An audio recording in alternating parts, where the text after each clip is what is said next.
नमस्कार, घंटी बजाओ में आपका स्वागत है। मैं हूं आपके साथ अनुराग मुस्कान। देश का संविधान कहता है कि यह राज्य की जिम्मेदारी होगी कि वो जनता में वैज्ञानिक सोच विकसित करे ताकि जनता सच और झूठ का अंतर खुद समझ जाए। लेकिन आजादी के 70 साल बाद भी क्या देश के किसी नेता ने जनता की सोच में वैज्ञानिक नजरिया लाने की कोशिश की? आप शर्तिया कहेंगे नहीं की। नतीजा क्या हुआ? इस वक्त आधे उत्तर भारत में जनता रात में लाठी डंडा लेकर जाग रही है क्योंकि उसे डर है कोई महिलाओं की चोटी काट न ले जाए।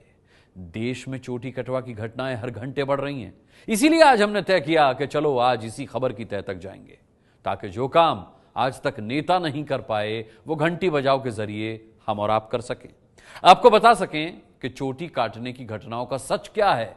आप हमारी इस रिपोर्ट को देखिए और अफवाहों के अंत के लिए, अफवाहों की घंटी बजाने के लिए घंटी बजाइए। जब सच अपने जूते पहन रहा होता है तब तक झूठ आधी पृथ्वी का चक्कर काट चुका होता है। अमेरिकी लेखक मार्क ट्वेन की 18वीं शताब्दी में कही गई ये बातें आज 21वीं सदी के भारत में हकीकत बन गई हैं।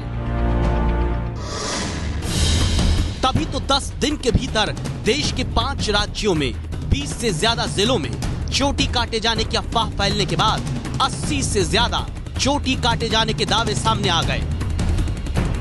दिमाग में दर्द हुआ तो दर्द है, बेहोशी हो गई, तो मुझे नहीं पता क्या हुआ क्या नहीं हुआ। अचानक से आपको पता भी नहीं चला बाल कट गया? नहीं, रात को कटा जी, मैं तो सुबह पता लगा है, उसने जगाई जब भी मेरे को पता नहीं था। मुझे लग रहा है जैसे कोई ऊपर ही चक्कर हो कट रहा है, क्यों काटते हुए कोई दिखाई नहीं देता। वो बता रही है क्या एक औरत दिखाई दी, उसके लंबे लंबे दांत थे। धीरे धीरे धीरे ऐसा लगा कोई चोटी खींच रहा है। मेरी नजर नीचे गई तो मेरी नीचे नजर देखा तो चोटी कटी हुई पड़ी थी नीचे।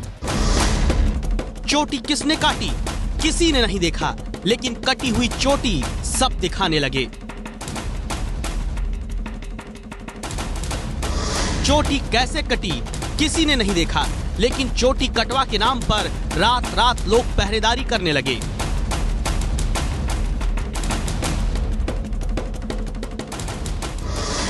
चोटी कब कट गई किसी को नहीं पता, लेकिन अफवाह के कारण लोगों ने एक बुजुर्ग महिला की जान ले ली।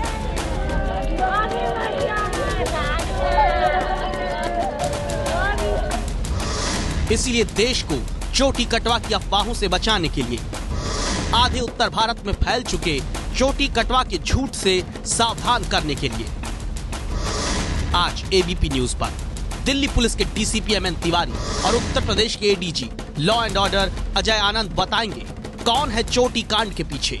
देश में पहले उड़ चुकी मुंह नोचवा की अफवाह के खिलाफ लड़ने वाले पूर्व डीजीपी विक्रम सिंह बताएंगे क्यों उड़ाई गई है चोटी कटवा की अफवाह और इंसानी दिमाग का रिश्ता समझाएंगे मनोचिकित्सक दीपक रहेजा, और कैसे अफवाह एक खास तबके के बीच में फैल रही है ये बताएंगे समाजशास्त्री सुमित कुमार। देश में हर घंटे किसी नई जगह पर फैल रहे चोटी कटवा के सच और झूठ की पड़ताल करने वाली सबसे बड़ी रिपोर्ट अब हम शुरू कर रहे हैं।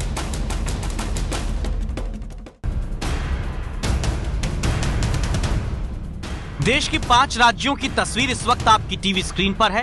राजस्थान, हरियाणा, देश की राजधानी दिल्ली, उत्तर प्रदेश और मध्य प्रदेश, इन 5 राज्यों में अब तक चोटी काटे जाने की अलग अलग कहानियां महिलाओं, बच्चियों, बुजुर्ग महिलाओं के जरिए सामने आई। इन्हीं घटनाओं के आधार पर आज हम बताएंगे कैसे अफवाह ने रफ्तार पकड़ी और पूरे आधे भारत में चोटी कटवा का झूठ तैरने लगा।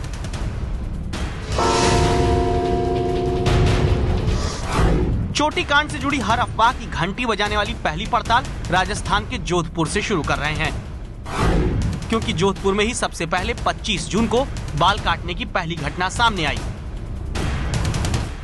जोधपुर के चोखा गांव में पानी भरती ये है 40 साल की सुमन 25 जून को इसी जगह से रात 8 बजे पानी भरकर आगे बढ़ रही थी, तो इनका दावा है कि उन्हें चक्कर आया और बाद में पता चला किसी ने यहाँ पर सिर के ऊपरी हिस्से से बाल काट लिए। इनसे संवाददाता जावेद मंसूरी ने पूछा, क्या बाल काटने वाले को आपने देखा था? घबराहट हो रही थी, मैं कुछ भी मुझे ऐसा परिवार में कुछ भी महसूस नहीं हो रहा था कि मेरे साथ कौन है, पता ही नहीं चला मुझे। नीचे गिरा इतना खबर है कि मैं नीचे गिर चुकी हूँ। बाल भी काटा तो मुझे खबर नहीं मिली। सुमन को पता नहीं चला किसने बाल काटे, वो कैसा था, लेकिन इस पहले चोटी कटवा कांड की जांच पुलिस ने जरूर शुरू की। और क्या सामने आया अब ये सुनिए थाना प्रभारी लेखराज से, जो 2 अहम बातें बताते हैं। लोगों में एक अंधविश्वास भी चल रहा है। वहाँ के मौके पे बिल्ली थी और कोई आदमी नहीं था, बाल कट गए थे, और ये अंधविश्वास चल रहा है। कई जगह ऐसे भी आया है कि उसने महिला ने खुद नहीं बाल काट लिए। इस हिसाब से भी तक जांच कर रहे हैं। यानी जोधपुर में 25 जून को हुई पहली चोटी कटने की घटना में पुलिस अंधविश्वास और खुद ही बाल काटने के एंगल से जांच कर रही है। लेकिन राजस्थान से शुरू हुई चोटी कांड की अफवाह इसके बाद देश के 4 और राज्यों में फैल गई। हरियाणा के गुरुग्राम में देखिए, रो रही इस बच्ची का नाम नेहा है। नेहा की चोटी तो 3 दिन में 2 बार कट जाने का दावा घरवाले कर रहे हैं। और फिलहाल यहाँ पर जितने मुंह उतनी बातें और उससे कहीं ज्यादा अफवाहें फैल रही हैं। इसका सबूत है हमारे पास। नेहा के घर के पास रहने वाली दीपशिखा और लीला देवी की बात अब जरा सुनिए। वो बता रही है कि एक औरत दिखाई दी, उसके लंबे लंबे दांत थे। तो उसने बताया कि जैसे उसको देख रही, डर गई वो उसे देख के, और उसके बाल कट चुके थे, बेहोश हो गई। उसके सर में काफी तेज दर्द हुआ। आदमी तो लग नहीं रहा है, मुझे लग रहा है जैसे कोई ऊपर ही चक्कर हो कट रहा है। क्यों काटते हुए कोई दिखाई नहीं देता। अभी सुबह 5 बजे 5:15 बजे यहाँ नलके पे उस लड़की का बाल कट गया। बैठे बैठे हम भी वहाँ खड़ी थी, मेरी लड़की नहा रही थी, उसके बाल ऐसे हाथ लगाई तो बाल सारे हाथ में आ गए। अब क्या हो रहा है, ये कुछ होता वहाँ तो 10 आदमी और खड़े तो उसको दिखाई ना देता। बिल्कुल कुछ कोई चीज दिखाई नहीं दे रहा है। यानी सच्चाई कोई नहीं खोज रहा, सिर्फ एक बात सुनकर 2 बातें और जोड़कर 3 बातें फैलाई जा रही हैं। अफवाह फैल रही है, ऐसी फैल रही है कि अब आप जरा नजफगढ़ की तस्वीरें देखिए। यहाँ भी चोटी कट जाने का दावा किया गया और लोगों ने उसके बाद घरों के बाहर अचानक यूं नीम की पत्तियां लगानी शुरू कर दी। सिर्फ नजफगढ़ ही नहीं, और जगहों पर भी देखिए। दिल्ली, हरियाणा और उत्तर प्रदेश की 3 तस्वीरें हैं ये, जहां भी चोटी कटने की घटना सामने आई। लोग घरों के बाहर नीम की पत्ती टांगने लगते हैं। लोग बचाव के नाम पर हाथ की छाप हल्दी या गाय के गोबर से लगाने लगते हैं। अब इसके पीछे क्या कारण है, यह हमने जब नजफगढ़ में जानना चाहा तो बहुत ध्यान से यहाँ इस महिला का जवाब आप सुनिएगा।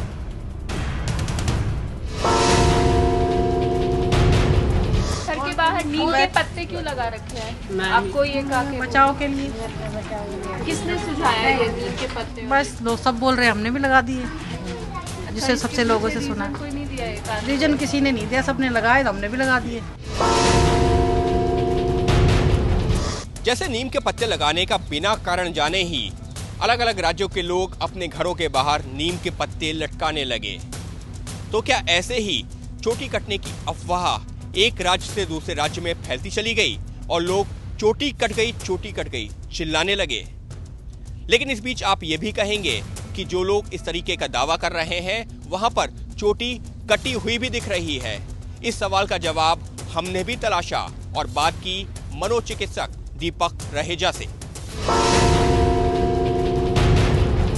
मल्टीपल पर्सनालिटी डिसऑर्डर का मरीज जब एक पर्सनालिटी से दूसरी पर्सनालिटी में वैसिलेट करता है तो उसको बिल्कुल एहसास नहीं होता कि इन दोनों पर्सनालिटीज़ के बीच में का जो फासला है वो कैसे पूरा कर रहा है और उसमें क्या हो रहा है। एक खास तरह का एक लहर सी बनी कि कोई ऐसा है। और यहाँ पे अब जो बात की जा रही है, क्योंकि हम जिस तरह की मानसिकता से आते हैं, जो हमारी रूढ़िवादिता कहीं पे है, कहीं हमारी जो सेमी अर्बन या रूरल सोच है, उसमें इस तरह का व्यक्ति हाईली सजेस्टेबल हो सकता है, हाईली गलेबल हो सकता है। और जब एक ऐसी लहर सी आती है कि कहीं ऐसा हो रहा है तो कहीं विचक्राफ्ट या कोई मिस्टिक के चलते, कोई जादू टोना या तंत्र मंत्र के चलते ऐसा लगता है कि कोई तांत्रिक शक्ति है जो ये करा रही है। और फिर वो व्यक्ति, जैसा मैंने कहा, अपने आप एक ऐसी स्थिति में चला जाता है जहां की मुमकिन है वो अपने बाल स्वयं काट ले और उसे मालूम ना चले। संभव है कि आपको लगे कि क्या हर जगह जो चोटी कटने की बात सामने आ रही है उसमें क्या किसी मनोरोग से पीड़ित लोग ही अपनी चोटी काट दे रहे हैं? नहीं, ऐसा नहीं है। चोटी काटने के पीछे कुछ लोग का शैतानी यानी खुराफाती दिमाग भी हो सकता है। और ये बात उत्तर प्रदेश में चोटी कटने की घटनाएं सामने आने के बाद पुलिस की जांच कहती है।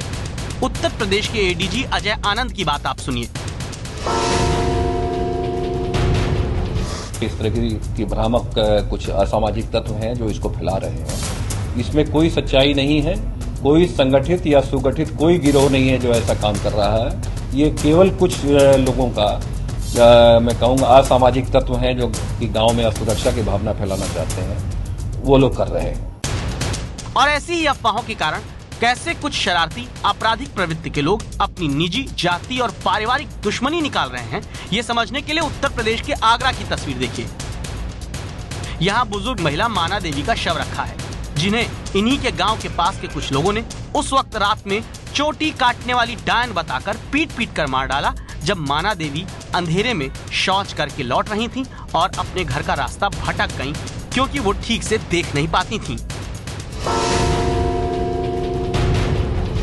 माँ तो यूँ कह रही थी कि मतलब चुड़ैल चिल्ला रहे थे वो, और फिर चुड़ैल चिल्लाने के बाद में मारा कूटा, और फिर एक जगह की बात नहीं है, तीन जगह पीटा उन्होंने।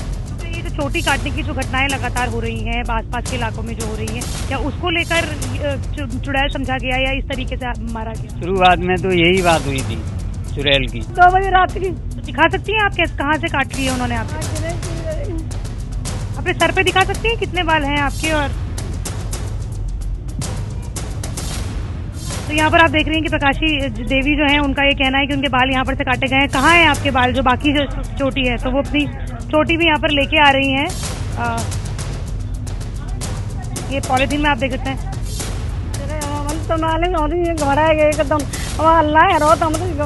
घबरा गए एकदम, मैंने की भूतनी आई, भूतनी पकड़ो एकदम, मैंने तो क्या डरा की पकड़ो एकदम, मतलब घबरा किचड़ी पड़ी है। मैं तो आप लोगों के यहाँ ये चोटी काटने की घटनाएं आप लोगों के नहीं, हमारे यहाँ पर नहीं है। तो एक महिला है प्रकाशी देवी, जिनका ये कहना है कि कहना मतलब ये है कि हमारी बात है जो दब जाए, वो डोगरी जो मारी गई है बेचारी बूढ़ी माँ, तो उसके बारे में यही चाह रही है कि हमारे पर कोई केस ना बने, इसके लिए बात को दावा जा रहा है।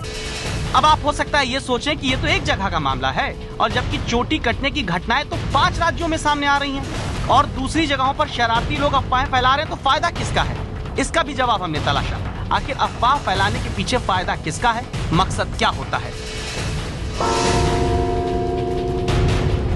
इसमें कुछ वर्गों का फायदा भी होता है, जैसे ज्योतिषी, ताबीज बेचने वाले, गंडा बेचने वाले, क्योंकि अगर आप में असुरक्षा की भावना होगी, आप में भय और पीड़ा रहेगी, तो आपके ताबीज वगैरह की बिक्री जोर शोर से होगी। ये एक कॉपी करते हैं लोग। एक बार कॉल आ गई, मीडिया वहाँ पहुँच गया, पुलिस पहुँच गया, मोहल्ले में वो अटेंशन उस घर को मिल गया, तो कई लोग इस चीज़ को कॉपी करते हैं so that they remain in the limelight. और चूँकि मीडिया इस चीज़ को काफ़ी इसमें इंटरेस्ट ले रहा है, तो कॉलर्स को भी इंस्पायर हो रहे हैं ऐसी कॉल करने के लिए।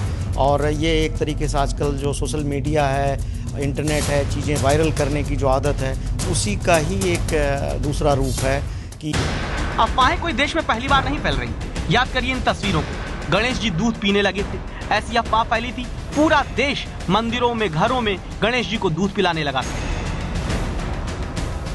फिर दिल्ली और बाकी उत्तर भारत में अफवाह फैली मंकी मैन और मुंह नोचवा की।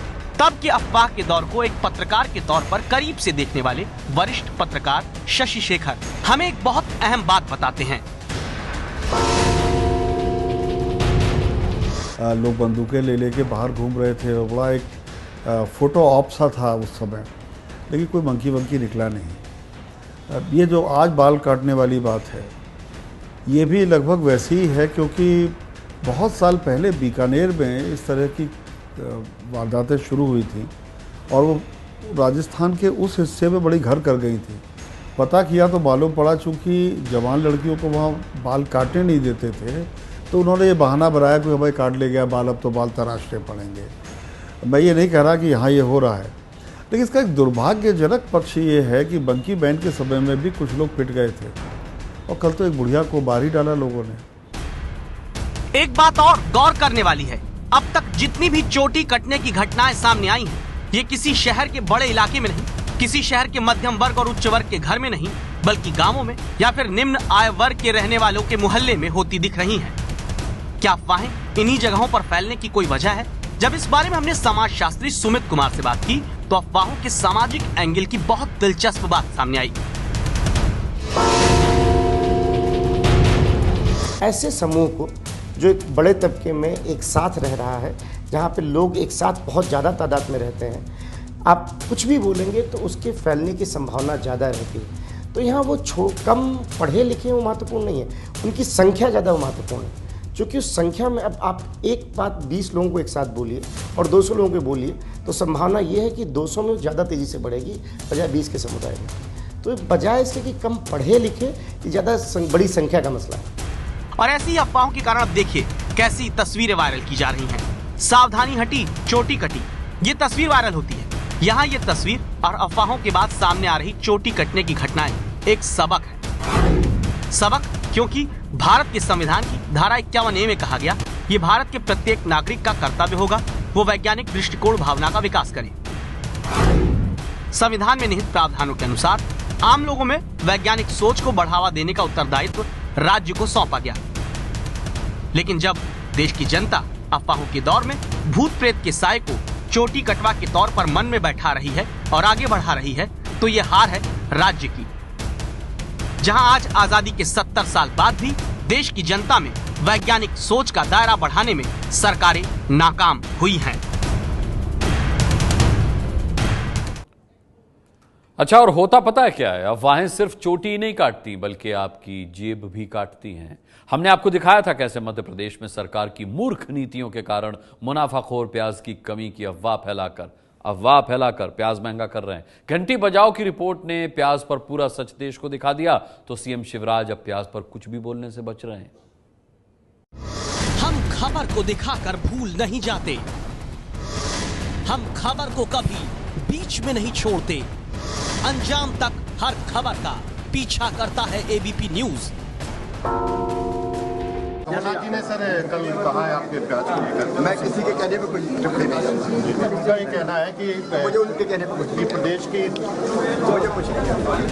कल तक किसानों से 8 रुपए किलो की दर से प्याज खरीद को ऐतिहासिक फैसला बता रहे मुख्यमंत्री शिवराज सिंह चौहान अब प्याज पर कुछ भी बोलने को राजी नहीं है। ये तस्वीरें शहडोल की हैं, जहां प्याज पर कांग्रेस नेता कमलनाथ के आरोपों पर एबीपी न्यूज ने शिवराज से जवाब मांगा, पर शिवराज ने कुछ भी कहने से मना कर दिया और हाथ जोड़कर निकल गए। कहना है कि मुझे उनके कहने पर कुछ नहीं।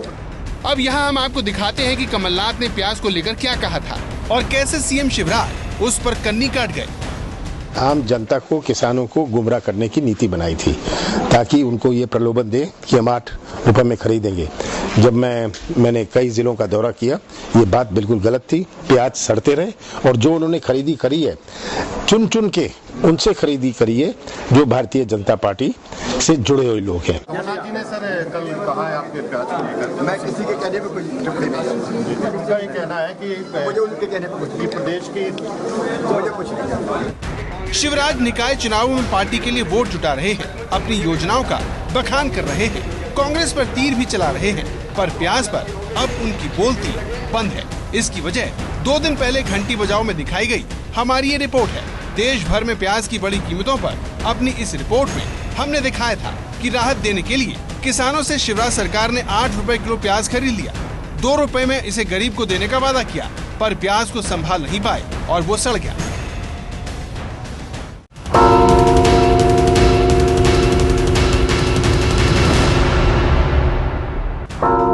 घंटी बजाओ की खबर का बिहार में बड़ा असर। IGIMS ने फॉर्म से वर्जिनिटी शब्द हटाया। अस्पताल ने नया डिक्लेरेशन फॉर्म जारी किया। बिहार की राजधानी पटना के सबसे बड़े सरकारी अस्पताल Indira Gandhi institute of medical science का ये वही डिक्लेरेशन फॉर्म है जिसके पहले कॉलम में वैवाहिक स्थिति के साथ वर्जिनिटी के बारे में भी नौकरी पाने वाले कर्मचारियों को जानकारी देने को कहा गया था। लेकिन बुधवार रात घंटी बजाओ में ये खबर दिखाने के बाद IGIMS के इस फॉर्म के कॉलम से विवादित वर्जिनिटी शब्द हटा लिया गया है और अब नया फॉर्म जारी हो गया है। पहली तस्वीर पुराने फॉर्म की जिस पर विवाद गरमाया, दूसरी तस्वीर नए फॉर्म की जो घंटी बजाओ की रिपोर्ट के बाद जारी किया गया। IGIMS अस्पताल और बिहार के स्वास्थ्य मंत्री मंगल पांडे से जब हमने इस विवाद पर सवाल पूछा तो दोनों ने ही दलील दी कि फॉर्म एम्स के फॉर्मेट के मुताबिक है और 1983 से यही फॉर्म भरवाया जा रहा है, पर वर्जिनिटी शब्द पर विवाद बढ़ता देख अस्पताल को फॉर्म बदलना पड़ा।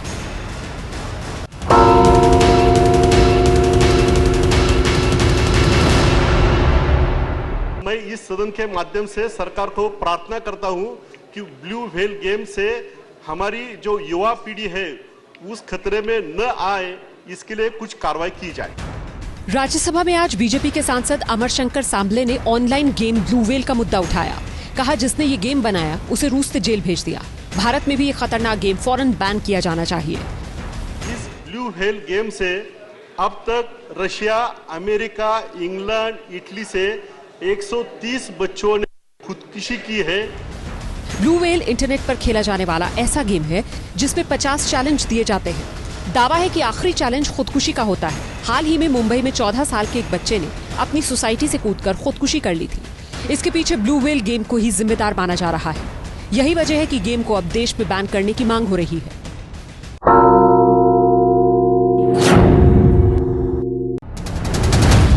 अब तक 70 लाख से ज्यादा मिस्ड कॉल। घंटी बजाओ। 5 साल में एक बार नहीं, राष्ट्र निर्माण में रोज करो मतदान।